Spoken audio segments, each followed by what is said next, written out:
I think, and I'm not going to name names, but I think you're the most prepared announcer on TV. How much time do you spend every week prepping for a game?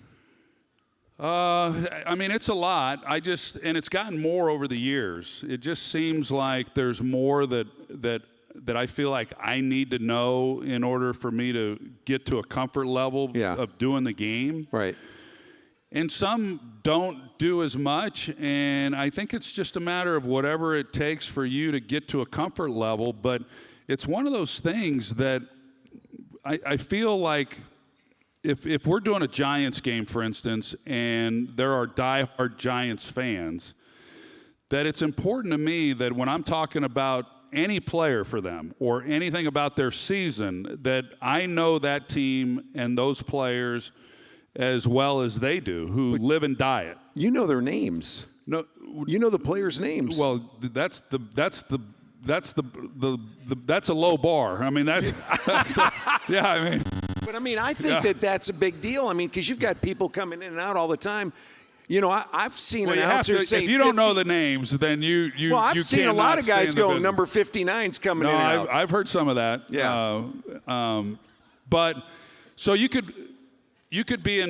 I could be laying in bed the night before a game and say, gosh, this kicker, I don't know how far his career-long field goal is. And Joe would know that.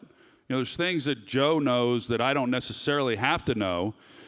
But me knowing that will help in my analysis then if the game comes down to the last 2 minutes, which so many of them do, as to where they've got to get in order for this team to have a chance to win the game and get into his range. And so there's a lot of little things like that. So now, a word from our sponsor. You start each day committed to pursuing better for your employees, clients, and communities. The team at Bank of Texas shares that spirit.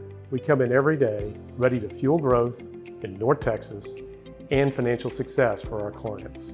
Our breadth of services and advice-driven approach allows us to compete nationally. But our deep connection to this community, our community, keeps us focused on being good partners. During the season, I'll just say that, in fact, I just had this conversation with a writer. We had a conversation about something. I said, look, I know the people who really prepare in this business, and I would say that no one, and this isn't me patting myself on the back, although it'll sound like it is, there are people in our industry that work exceptionally hard. I just don't think anyone works harder than I do. I'm not saying that I work harder than everyone else. Yeah. I just don't think anyone works harder than me. But that's been the mantra of my life. That has been, I think, what allowed me to have success as an athlete. And you mentioned, we spoke a moment ago about working out and all that. People have asked me, why do you work out so much? Or why do you still do it? And I do it for one simple reason, that when I'm asked by anyone, young or old, what my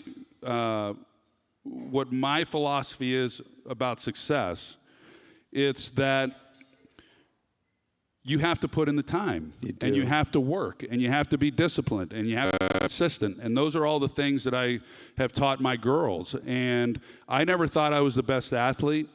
I had some God-given ability, but I was determined to outwork everybody and be the best version of myself that I could possibly be.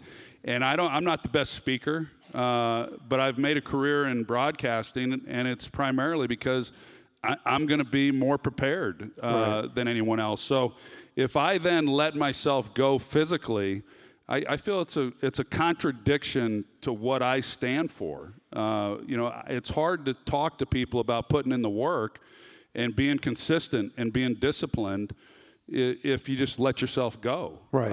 And so to me, it's just It's just who I am. It's just part of my makeup.